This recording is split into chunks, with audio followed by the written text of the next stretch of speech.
সব কি হয়ে গেছে?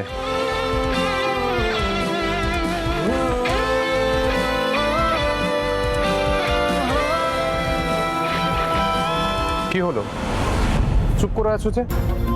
আমি কি দেওয়ালের সঙ্গে কথা বলছি? ও হ্যাঁ, আমি তো দেওয়ালের সঙ্গে কথা বলছি, কারণ তোমার সঙ্গে কথা বলা আর দেওয়ালের সঙ্গে কথা বলা এক, কোনো তফাৎ নেই। আচ্ছা সোহাগ, আমাকে একটা কথা বলো তো, আমার বাড়ির লোকেরা যখন তোমাকে টর্চার করে তুমি কেন কিছু বলো না? কেন প্রতিবাদ করো না? তোমার হয়ে যতটুকু প্রতিবাদ আমি করি, আর সেটাতে তুমি আমাকে বাধা দাও কেন? ওয়াই? Answer me. আমি কোন মুখে প্রতিবাদ করবো বলুন? আমার মধ্যে তো একটা অপরাধবোধ কাজ করছে, আপনি বুঝতে পারছেন না? ও মাই গড, আবার সেই একই কথা সোহাগ। স্যার, আজকে আমার জন্য, আমার একটা ছোট্ট ভুলের জন্য নেহার এত ভালো সম্বন্ধটা নষ্ট হয়ে গেল, এইবারের সম্মানটাও নষ্ট হলো। আমি এরপরে কোন মুখে কোনো কথা বলবো বলুন তো? সোহাগ, এই কথাটা আমি তোমার মন থেকে বার করতে পারিনি আর পারবো না, তাই আমি আর চেষ্টা করছি না। তোমাকে নিয়ে না আমাকে একটা সাইকিয়াট্রিস্টের কাছে যেতে হবে। কি হলো সোহাগ? কিছু হয়নি, আমি আসছি।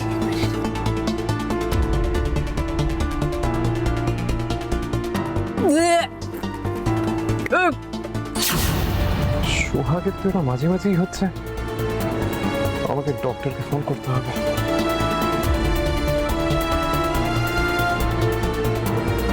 ডক্টর, বলছিলাম যে আমার ওয়াইফের একটু প্রবলেম হচ্ছে, আমি কি আগামীকাল আপনার কাছে আসতে পারি?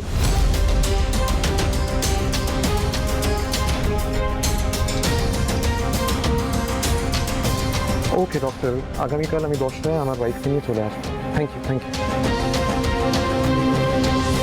সোহাগ, ঠিক আছে, এখানে বসো, এখানে এখানে এখানে বসো।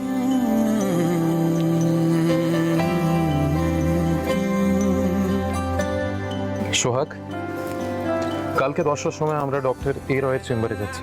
আমি অ্যাপয়েন্টমেন্ট নিয়ে নিয়েছি। কি আপনি ডাক্তারকে ফোন করলেন কেন? আর ডাক্তার দেখানোর মতো এমন কি হচ্ছে? সেটা ডক্টর বলবেন, ওকে? কিন্তু স্যার, কোনো কিন্তু না সোহাগ, আমরা কালকে চেম্বারে যাচ্ছি, 10টায় যাচ্ছি, অ্যান্ড দিস ইজ ফাইনাল, ওকে?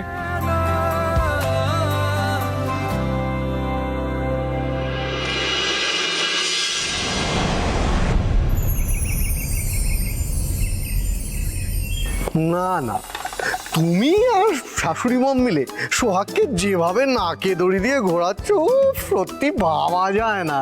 জিজু প্লিজ বি কেয়ারফুল। তুমি যে এত জোরে জোরে কথাগুলো বলছো না, মমের কানে যদি একবার যায়। বাবা, শাশুড়ি মমের কানে গেলে কথাগুলো আমাকে একেবারে ঘ্যাচাং ফু, মানে আমার গর্দানটাই নামিয়ে দেবেন। ওরে বাবা,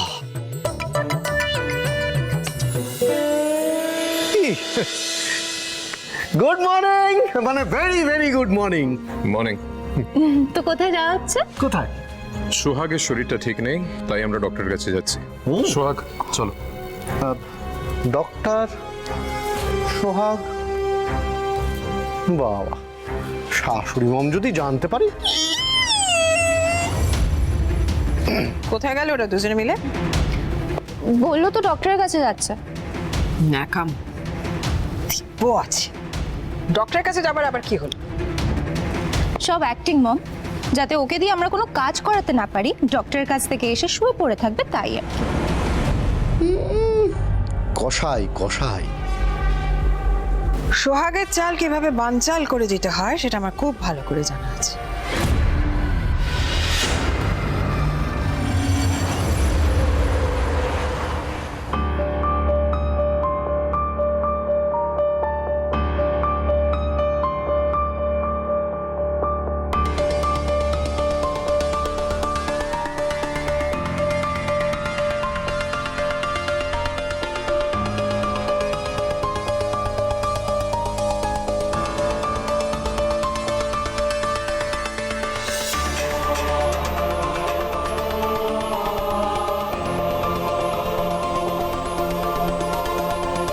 উঠে পড়ুন। কতদিন থেকে মাথা ঘুরছে? 2-4 দিন হলো। আর বমিটা বমিটা কি প্রায় হচ্ছে? না না, প্রায় নয়, 2বার মতো হয়েছে। আইসি, খুব কি উইক লাগছে? খুব না, একটু। আপনি এখানে ওয়েট করুন,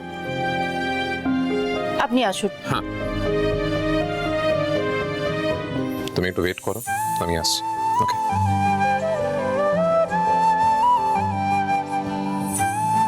আমার আবার কি হলো? কোনো কঠিন রোগ হলো না তো?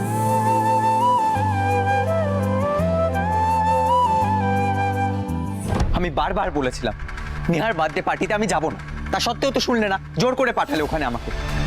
এখন কি হলো? নেহাই আজীবনের মতো আমার লাইফ থেকে চলে গেল। বেশ করেছি, বেশ করেছি, তোমাকে ওখানে পাঠিয়েছি। বেশ করেছো মানে? ঠিকই বলছি, আমি বেশ করেছি।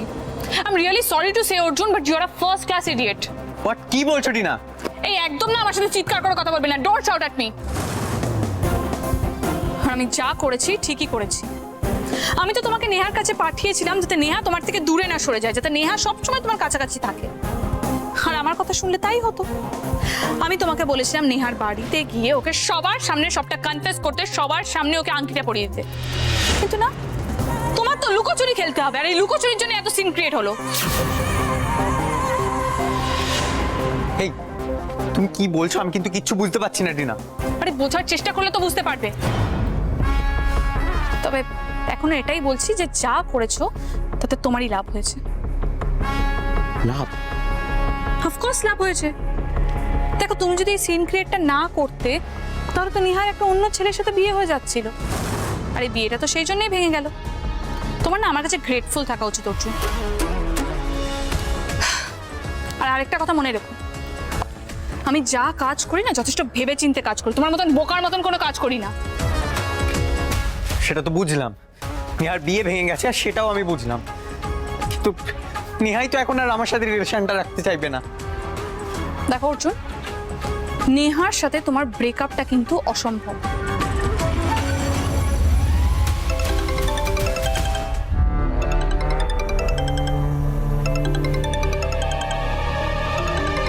Excuse me. হ্যালো নেহা।